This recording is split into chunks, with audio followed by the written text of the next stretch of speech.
আসসালামু আলাইকুম, স্বাগত জানাচ্ছি চ্যানেল আই সংবাদে। এখনকার সংবাদ আয়োজন নিয়ে সাথে আছি মেহেরুন্নেসা তাহমিনা।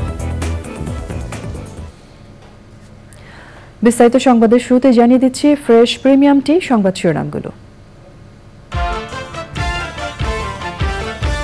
ঘূর্ণিঝড় রিমালে ক্ষতিগ্রস্তদের ঘরবাড়ি নির্মাণ সহ সার্বিক সহযোগিতার প্রতিশ্রুতি দিলেন প্রধানমন্ত্রী। দুর্যোগ কবলিত এলাকা পরিদর্শন ও ত্রাণ বিতরণ। রিমালের তাণ্ডবে কৃষি, মৎস্য ও বিদ্যুৎ খাতে ব্যাপক ক্ষতি, জলোচ্ছ্বাসে নিমজ্জিত বহু ফসলি মাঠ ও আউশের বীজতলা। উজান থেকে নেমে আসা ঢলে সিলেটের ৩ উপজেলায় বন্যা, নিম্নাঞ্চল প্লাবিত হয়ে পানিবন্দী হাজারো মানুষ।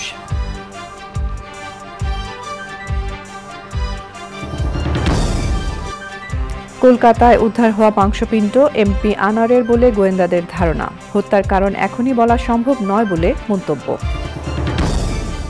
এবং সড়ক দুর্ঘটনা বেড়ে যাওয়ায় ক্ষোভ জানিয়ে ব্যবস্থা নিতে সেতু মন্ত্রীর নির্দেশ। অতিরিক্ত ট্রিপের টার্গেটে গতিসীমা অতিক্রম না করতে সতর্কতা।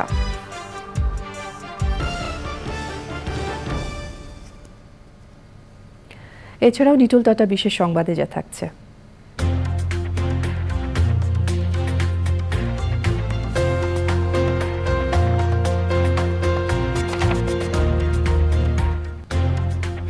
বাংলাদেশের শিক্ষার্থীদের সরাসরি স্কলারশিপের আবেদনের জন্য রাজধানীতে শিক্ষা মেলার খবর।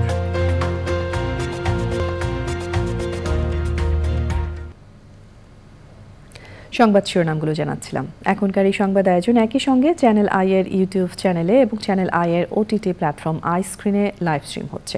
এবার যাচ্ছে বিস্তারিত প্রসঙ্গে। ঘূর্ণিঝড় রিমালে ক্ষতিগ্রস্ত মানুষের ঘর বাড়ি নির্মাণ সহ সব ধরনের সহযোগিতার প্রতিশ্রুতি দিয়েছেন প্রধানমন্ত্রী শেখ হাসিনা।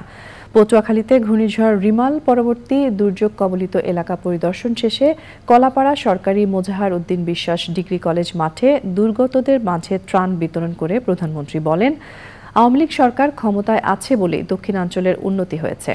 উন্নয়নের এই ধারা অব্যাহত থাকবে বলেও উল্লেখ করেন তিনি। পটুয়াখালী থেকে এনায়েতুর রহমানকে সঙ্গে নিয়ে মহসিন হোসেনের ভিডিও চিত্রে সাদি মাহমুদের রিপোর্ট। ঘূর্ণিঝড় রিমালের আঘাতের ক্ষয়ক্ষতি ও উপকূলীয় মানুষের দুর্ভোগ নিজ চোখে দেখতে পটুয়াখালী পরিদর্শনে প্রধানমন্ত্রী শেখ হাসিনা। হেলিকপ্টারে করে আশেপাশের ক্ষতিগ্রস্ত এলাকা ঘুরে দেখেন তিনি। ঘূর্ণিঝড় রিমালের প্রভাবে ক্ষতিগ্রস্তদের সহায়তায় সব ধরনের ব্যবস্থা নেওয়া হচ্ছে বলে জানান প্রধানমন্ত্রী শেখ হাসিনা। ইতিমধ্যেই যে সমস্ত রাস্তাঘাট ভেঙে গেছে সেগুলি মেরামত করার ব্যবস্থা নেওয়া হয়েছে। পাশাপাশি বাঁধ যেগুলি ভেঙে গেছে বাঁধ নির্মাণের কাজ ইতিমধ্যে আমরা শুরু করে দিয়েছি, যাতে বর্ষার আগেই আমরা এই বাঁধগুলি নির্মাণ করে জলোচ্ছ্বাস বা পানির হাতে মানুষকে বাঁচাতে পারি, সেই ব্যবস্থা আমরা নিয়েছি। আমরা চাই আজকে যারা ক্ষতিগ্রস্ত তাদের ক্ষতিটা পুড়িয়ে নেওয়ার জন্য যা যা দরকার সেটা আওয়ামী লীগ করবে, আমাদের সরকার করবে, সেটা আমি আপনাদের পাশে আছি বলতে পারি। আওয়ামী লীগ সরকার ক্ষমতায় আছে বলেই সমগ্র বাংলাদেশের মতো দক্ষিণবঙ্গেও উন্নয়ন হচ্ছে উল্লেখ করে প্রধানমন্ত্রী বলেন, উন্নয়নের এই ধারা অব্যাহত থাকবে। প্রাকৃতিক দুর্যোগ আসবে, কিন্তু সেটাকে মোকাবেলা করে মানুষের জীবন মান রক্ষা করা সেটাই আমাদের লক্ষ্য, সেই কাজটাই আমরা করে যাচ্ছি। এই গরমের মধ্যে আপনাদের কষ্ট হোক সেটা আমি চাই না। আজকে এখানে আমাদের প্রেসিডেন্ট লাইনা অসুস্থ, মাহবুবের জন্য দোয়া চাই।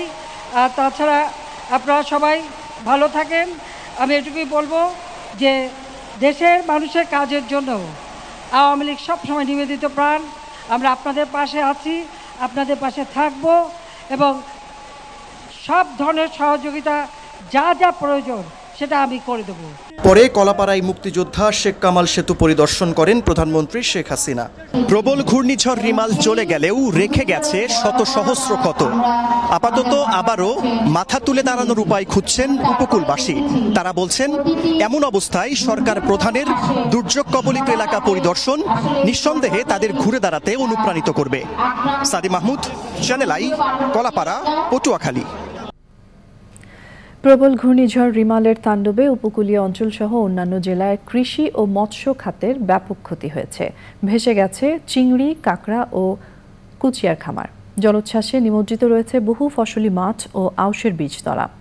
ক্ষয়ক্ষতির পরিমাণ নিরূপণে কাজ করছে কৃষি বিভাগ। জেলা প্রতিনিধিদের পাঠানো তথ্য ভিডিও চিত্রে সুদীপ্তা মাহমুদের রিপোর্ট। সাতক্ষীরায় ঘূর্ণিঝড় রিমেলের আঘাতে কৃষি ও মৎস্য খাতে ক্ষয়ক্ষতির হিসেব নিরূপণ করছে কৃষি ও জেলা মৎস্য বিভাগ। জেলার 437 হেক্টর জমির সবজিসহ 738 হেক্টর জমির বিভিন্ন ফসল নষ্ট হয়েছে। শ্যামনগর উপজেলায় ৩,৯০০টি মাছের খামার ও 236টি কাঁকড়া এবং কুচিয়ার খামার ক্ষতিগ্রস্ত হয়েছে। জেলা কৃষি সম্প্রসারণ অধিদপ্তর জানিয়েছে 127 হেক্টর জমির আম, 40 হেক্টরের পাট, 35 হেক্টরের হলুদ, 35 হেক্টরের পান, 30 হেক্টর জমির কলা, 15 হেক্টরের মরিচ, তরমুজ, পেঁপে সহ বিভিন্ন ফসল ক্ষতিগ্রস্ত হয়েছে। মেহেরপুরে বেশি ক্ষতি হয়েছে কলা ও পেঁপে ক্ষেতের। এছাড়া সবজি ক্ষেত অনেক আম লিচু বাগানও ক্ষতির মুখে পড়েছে। মাঠ পর্যায়ে ফসলের কি পরিমাণ ক্ষতি হয়েছে তা খতিয়ে দেখছে মেহেরপুর জেলা কৃষি বিভাগ। কৃষি বিভাগ বলছে বোরো ধান ঘরে তোলা হলেও এখন মাঠে রয়েছে পাট। বৃষ্টিতে পাট চাষের উপকার হয়েছে বলে জানিয়েছে কৃষি বিভাগ। কলা লাগলে কলাতে বছরকার ফল, কলাতে ধরেন সবই ক্ষতি, কলা ভেঙে গেলে বছরকার ফলে সবই ক্ষতি। এখন কলাতে দেখছেন আপনারা কিভাবে ভেঙেছে। আমি সকালে এসে দেখছি যে অনেকই যে আম ছিল বেশিরভাগই পড়ে গেছে। এই যে আম পড়ে যাওয়ার ফলে বুঝতেই পারছেন যে বছরের ফসল, এই যে বছরের সেটা তো আমরা এখন আমরা চাষি আর্থিকভাবে অনেক লস পেলাম। কিন্তু ঝড়ের কারণে তো সবই নষ্ট হয়ে গেছে আমাদের মাঠে। ফসল তো আর গুছি পাওয়াই গায়ে বাটা। আর বেগুন আছে 12-10 কাঠা, পটল আছে 15 কাঠা, কলা আছে 1 বিঘে, এসব নষ্ট হয়ে গেছে ঝড়ে। লক্ষ্মীপুরে রিমেলের প্রভাবে 2260 একর ফসলি জমি নষ্ট হয়েছে। এর মধ্যে রয়েছে 1000 হেক্টর জমির গ্রীষ্মকালীন সবজি, 850 হেক্টরের আউশ, 86 হেক্টর জমির আউশের বীজতলা ও 280 হেক্টরের ডাল জাতীয় ফসল। রিমেলে কমলনগর, রামগতি ও সদর উপজেলার প্রায় 2 কিলোমিটার বেড়িবাঁধ ভেঙে গেছে। Sudipta Mahmud, channel I. ঘূর্ণিঝড় রিমালে বৈদ্যুতিক স্থাপনার ব্যাপক ক্ষতি হয়েছে। উপকেন্দ্র, বৈদ্যুতিক খুঁটি, ট্রান্সফরমার আর তার ছিঁড়ে যাওয়া সহ সব মিলে আর্থিক মূল্য 100 কোটি টাকা ছাড়িয়েছে। এইসব ধ্বংসযজ্ঞ মেরামত করে প্রায় 95% গ্রাহকের কাছে বিদ্যুৎ পৌঁছাতে সক্ষম হয়েছে কর্তৃপক্ষ। বিস্তারিত জানাচ্ছেন রফিকুল বাশার। ঘূর্ণিঝড় রিমালে অন্যান্য সবকিছুর সাথে সবচেয়ে বেশি ক্ষতিগ্রস্ত হয়েছে বিদ্যুতের স্থাপনা। ছেড়ে গেছে কয়েক হাজার কিলোমিটার বৈদ্যুতিক তার, হেলে গেছে অথবা পড়ে গেছে প্রায় 4000 বৈদ্যুতিক খুঁটি। বিদ্যুৎহীন ছিল উপকূলের 3 কোটির বেশি গ্রাহক। সব মিলে প্রাথমিক হিসেবে উপকূলের বিদ্যুৎ স্থাপনায় 100 কোটি টাকার বেশি ক্ষতি হয়েছে।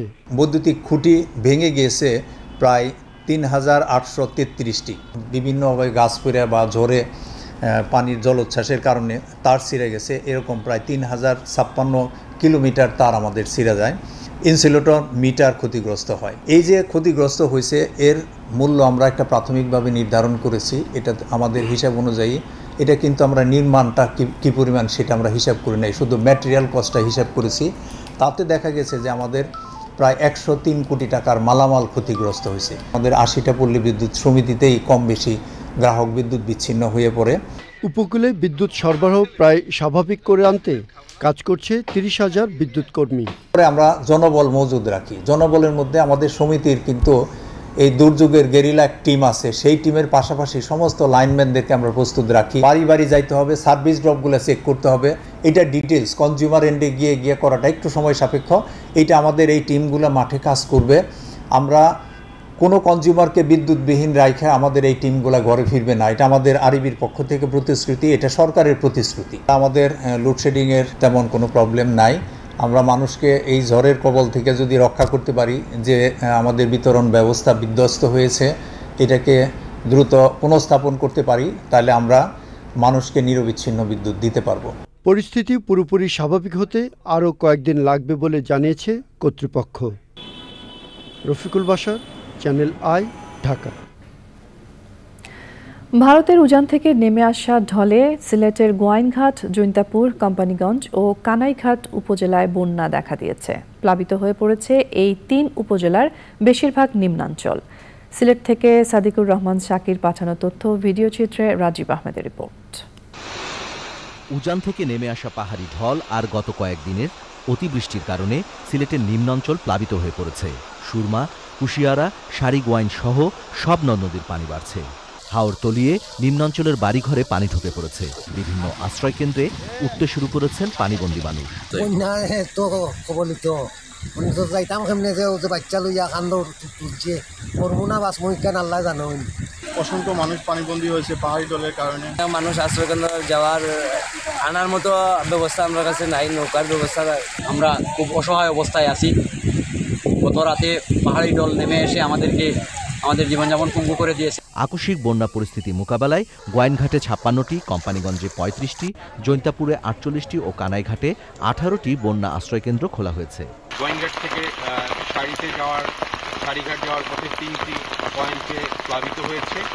গোয়াইনঘাট থেকে কাপ্রং যাওয়ার পথে রাধানগর শিমুলতলা পয়েন্ট প্লাবিত হয়েছে এবং এই অঞ্চলে প্রায় যে ধানি জমি রয়েছে সেখানে আউশ চাষ করা হয়েছে 73 হেক্টর জমি। বেশ কয়েকটি এলাকায় ঝুঁকিপূর্ণ অবস্থায় রয়েছে নদীর তীর রক্ষা বাঁধ। সীমান্তবর্তী 4টি নদীর পানি 5টি পয়েন্টে বিপদসীমার উপরে বইছে। আগামী 24 ঘন্টা ও 48 ঘন্টার যে পূর্বাভাস সেটা হচ্ছে সিলেট বিভাগের কিছু কিছু জায়গায় বৃষ্টির পূর্বাভাস রয়েছে। বন্যা কবলিত উপজেলার সাথে সদরের সড়ক যোগাযোগ বিচ্ছিন্ন রয়েছে। Rajib Ahmed, channel I. নতুন নির্বাচন কমিশন সচিব হিসাবে দায়িত্ব নিয়ে বিমানের সাবেক এমডি শফিউল আজিম বলেছেন, সবই সরকারের দায়িত্ব পালনের প্ল্যাটফর্ম।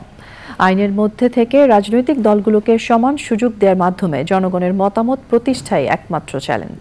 সোমা ইসলামের রিপোর্ট। একজনকে বরণ আর একজনের বিদায়।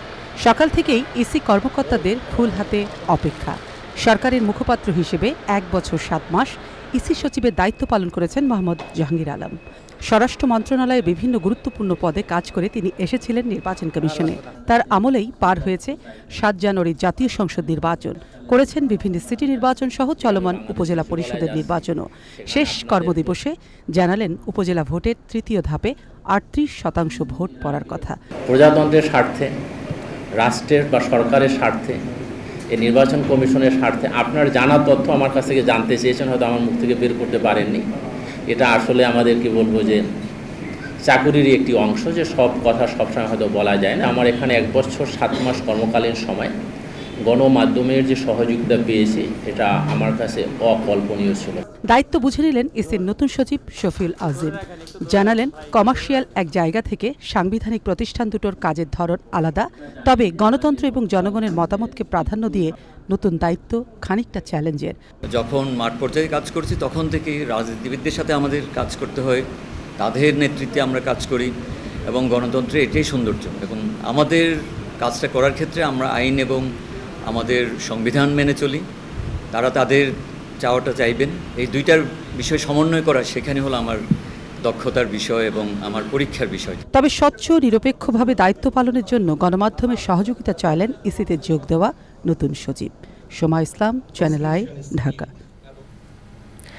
সংসদ সদস্য আনোয়ারুল আজিম আনার হত্যাকাণ্ডে মূল পরিকল্পনাকারী শাহিনকে গ্রেফতারে যুক্তরাষ্ট্র ও পলাতক সিয়ামকে ফেরাতে নেপালের সাথে কথা বলা হচ্ছে বলে জানিয়েছেন ডিবি প্রধান। সেপটিক ট্যাঙ্ক থেকে উদ্ধার মাংসপিণ্ড এমপি আনারের বলে প্রাথমিকভাবে ধারণা করছে গোয়েন্দা পুলিশ, ডিবি। কলকাতার নিউ টাউনের সঞ্জীবা গার্ডেনে সেপটিক ট্যাঙ্ক থেকে ওয়াটার থিওরি অ্যাপ্লাই করে মাংসপিণ্ড উদ্ধার করা হয়েছে। শহীদুল্লাহ রাজুর রিপোর্ট।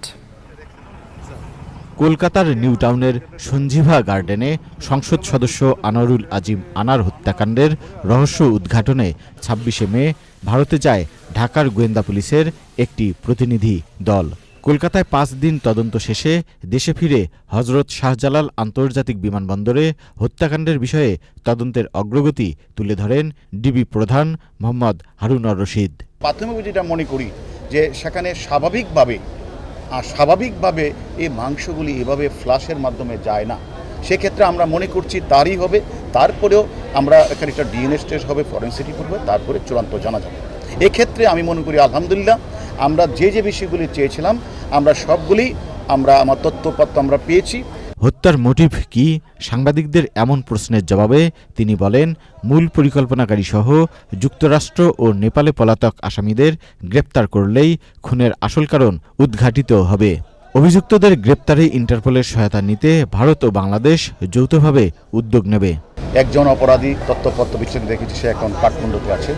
আরেকজন অপরাধী যেহেতু আপনারা জানেন যে মূল মদতদাতা বেনিফিশিয়ারি, সে এখন মানে ইউএসএ অবস্থান করছে, সে আমেরিকান পাসপোর্ট। সব কিছু তথ্যপত্র সংগ্রহ করে আমাদের ইন্সপেক্টর জেনারেল পুলিশ মহোদয় ইন্টারপোলকে অবহিত করেছেন। পাশাপাশি আমাদেরকে পারিপার্শ্বিক সাক্ষ্য টাক্ষ্য ডিজিটাল এভিডেন্স আমাদের কাছে রয়েছে, সব কিছু আমাদের, এবং দুই পক্ষের মানে গুরুত্বপূর্ণ আসামিরা গ্রেপ্তার রয়েছে এবং তাদের কাছ থেকে তথ্যপত্র নিয়ে আমি মনে করি আমার মামলাটার কনক্লুসিভ পর্যায়ে আছে। ডিবি প্রধান জানান, কলকাতায় উদ্ধার হওয়া মাংসপিণ্ডের ফরেনসিক রিপোর্ট শীঘ্রই পাওয়া যাবে। এমপি আনারের বন্ধু গোপাল বিশ্বাসকেও জিজ্ঞাসাবাদ করা হয়েছে বলে জানান তিনি। Shahidullah Raju, channel I, Dhaka. ঈদ উল ফিতরের পর মনিটরিং কমে যাওয়ায় সড়ক দুর্ঘটনা বেড়ে যাওয়ায় ক্ষোভ প্রকাশ করে এই বিষয়ে ব্যবস্থা নিতে নির্দেশ দিয়েছেন সড়ক পরিবহন ও সেতুমন্ত্রী ওবায়দুল কাদের। অতিরিক্ত ট্রিপ দেওয়ার টার্গেটে ড্রাইভাররা যেন গাড়ির গতি না বাড়ায় সে বিষয়ে বাস মালিকদের সতর্ক করেছেন তিনি।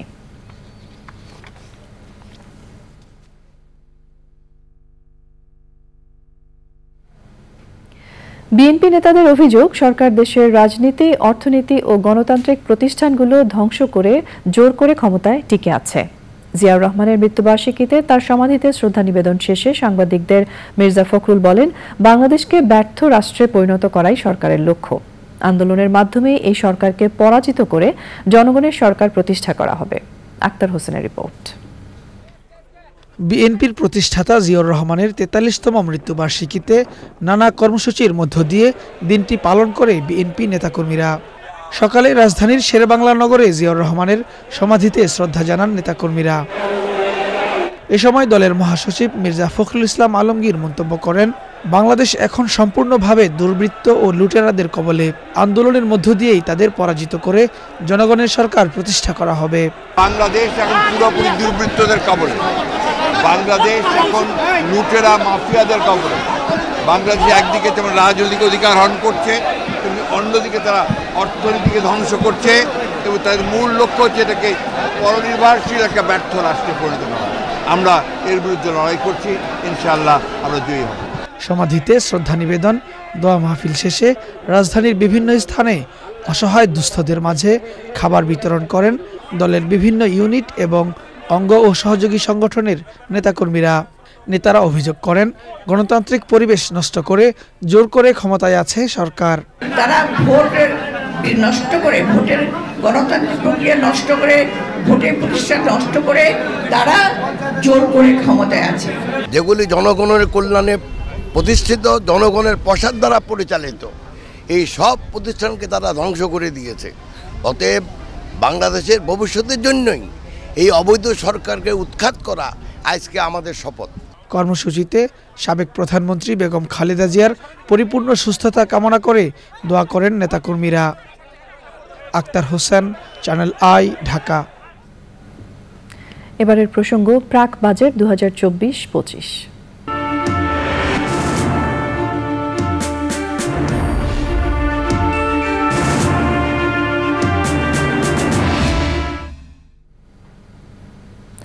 বাজেট আসে, বাজেট যায়, কিন্তু কিছু কিছু সমস্যার যেন সমাধানই হয় না। নতুন ভবন নির্মাণ কিংবা অবকাঠামোর উন্নয়ন হলেও গুণগত উন্নয়নের অভিযোগ যেন থেকেই যায়। আসন্ন বাজেটে শিক্ষা খাতে বরাদ্দ বাড়লেও সংশ্লিষ্টরা বলছেন, কাঙ্ক্ষিত লক্ষ্যে পৌঁছাতে হলে গবেষণা আর মানব উন্নয়নে বিনিয়োগ বাড়াতে হবে। মোস্তফা মল্লিকের রিপোর্ট।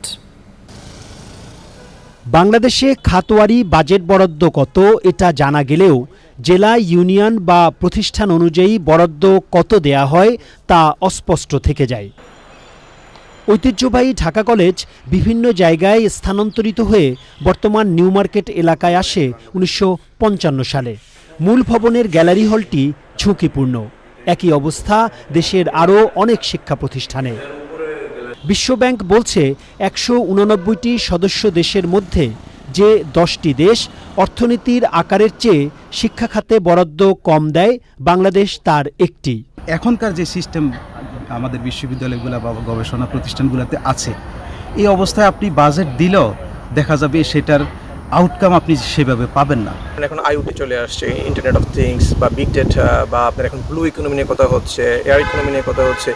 বা আপনার সার্কুলার ইকোনমির কথা হচ্ছে বা ডিজিটাল যে টেকনোলজিগুলো এগুলো করার জন্য আপনাকে অবশ্যই এডুকেশন অ্যাডভান্সমেন্ট আনতে হবে, এডুকেশন ইনভেস্টমেন্ট করতেই হবে। শিক্ষা সংশ্লিষ্টরা বলছেন অঙ্কের হিসেবে বরাদ্দ বাড়লেও গবেষণা ও মানোন্নয়নে বরাদ্দ কমে আসছে। প্রশিক্ষণের টাকা নেই, পুরাতন বিল্ডিং মেরামতের টাকা নেই, এগুলোতে কোনো টাকা নেই। টাকা হচ্ছে নতুন বিল্ডিং বানানো একটি ইনফ্রাস্ট্রাকচার, আর একটি হচ্ছে যে সরকারি কর্মকর্তা শিক্ষকের যে বিশাল এক কর্মচারী গোষ্ঠী এদের প্রতি বছর যে বেতন বাড়ে, যে ইনফ্লেশন হয় 5% বা 10%, সেই টাকাটা বাড়ে। বাংলাদেশ অনেক ভালো করতেছে, তারপর কম্পেয়ার টু অন্য দেশে হয়তোবা আমরা আরও একটু ডেভেলপ করার সুযোগ আছে। যদি আমরা আস্তে আস্তে এখন থেকে উদ্যোগটা নিতে পারি, আমাদের আরও একটু ইমপ্রুভ করার জায়গা আছে। তবে বরাদ্দ নিয়ে এসব কথা মানতে নারাজ শিক্ষামন্ত্রী। বেড়েছে বলে কিন্তু আমাদের শিক্ষা খাতে যে বৈপ্লবিক পরিবর্তন সেটা সম্ভব হয়েছে। বাজেট 2% জিডিপির সেটার বিষয়ে একটা আলোচনা আছে, সেটা সার্বিকভাবে হ্যাঁ সেটা খুবই প্রয়োজন, কিন্তু আমাদের শুধু শিক্ষা মন্ত্রণালয়ের বাজেট দেখলে হবে না। শিক্ষা কার্যক্রম কিন্তু আমাদের দেশে এবং দক্ষতা সংক্রান্ত প্রশিক্ষণ কিন্তু আমাদের প্রায় 22টি মন্ত্রণালয়ের মাধ্যমে দেয়া হয়ে থাকে। চতুর্থ শিল্প বিপ্লবের মধ্য দিয়ে যাচ্ছে পুরো বিশ্ব। উন্নয়নশীল দেশগুলোর জন্য শিক্ষা খাতে বিনিয়োগ সর্বোচ্চ অগ্রাধিকার হলেও গত 5 বছরের বাজেটে বরাদ্দ বিশ্লেষণে দেখা যায় এর উল্টো চিত্র। Mostafa Mallick, channel I, Dhaka. সংবাদের এ পর্যায়ে আমরা নিয়ে নিচ্ছি একটা বিরতি, এবং বিরতির পর আরও যা থাকছে।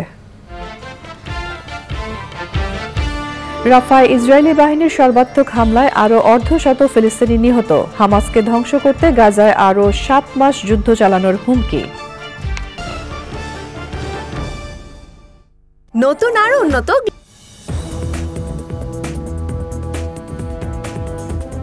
স্বাগত জানাচ্ছি আরও একবার চ্যানেল আই সংবাদে। গাজার দক্ষিণাঞ্চলীয় রাফা শহরে ইসরায়েলের সর্বাত্মক হামলায় একদিনে নারী ও শিশু সহ আরও কমপক্ষে 53 ফিলিস্তিনি নিহত হয়েছেন। মিশরের সঙ্গে গাজার পুরো সীমান্তের নিয়ন্ত্রণ নিয়েছে ইসরায়েল। এবারে রয়েছে আই স্ক্রিন সাংস্কৃতিক সংবাদ।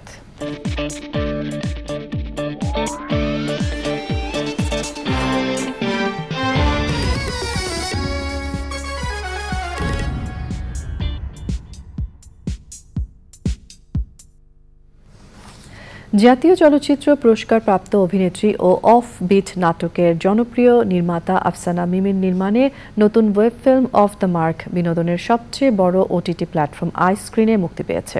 বিস্তারিত জাকি আক্তার রিপোর্টে।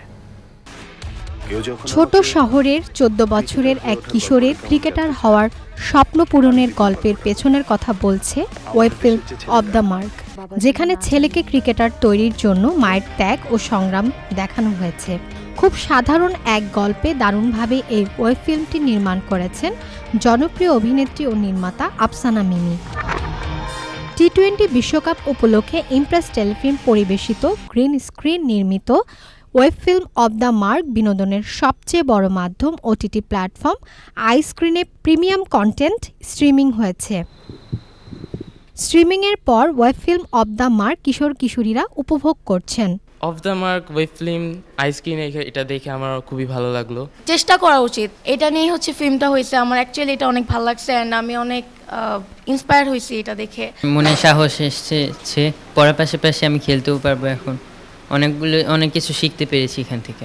বহু বছর পর নির্মাণে ফেরা আফসানা মিমি বলেন, গতানুগতিক গল্পের বাইরে গিয়ে সাধারণ গল্প বলার চেষ্টায় এই ওয়েব ফিল্মটি নির্মাণ করেছি।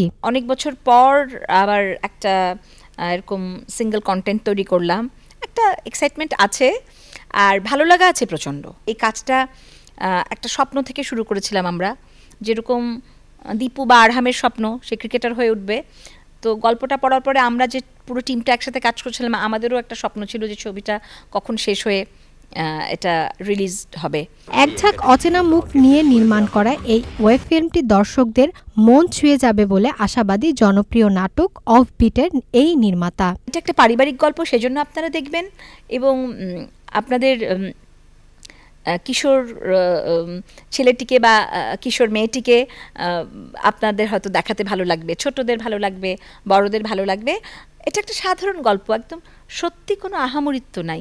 আগামীতে শিশু কিশোরদের জন্য আরও কাজ করতে আগ্রহ প্রকাশ করেন অভিনেত্রী ও নির্মাতা আফসানা মিমি। Zakia Akter, channel I, Dhaka. নিটোল টাটা বিশেষ সংবাদ।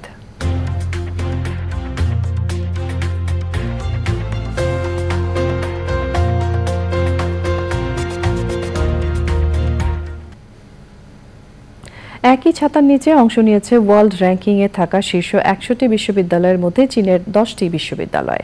বাংলাদেশের শিক্ষার্থীদের জন্য সরাসরি স্কলারশিপের আবেদন নিতে এমন আয়োজন করেছে build and road Chinese centre এবং মালয়েশিয়া এডু গ্রুপ। কৃষি সংবাদ।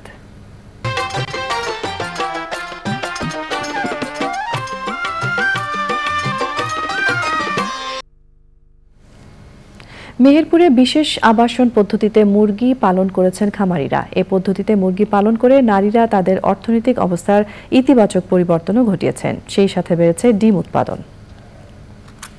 এবার রয়েছে প্রকৃতি সংবাদ।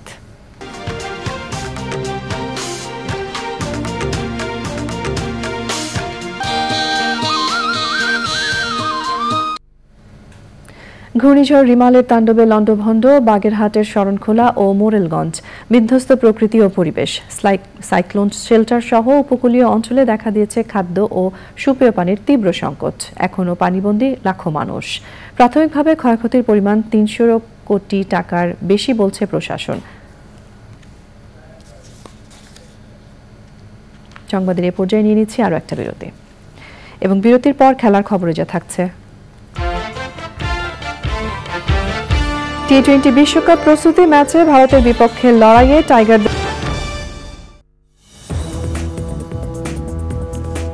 স্বাগত জানাচ্ছি আরও একবার চ্যানেল আই সংবাদে। এবারে রয়েছে খেলার খবর।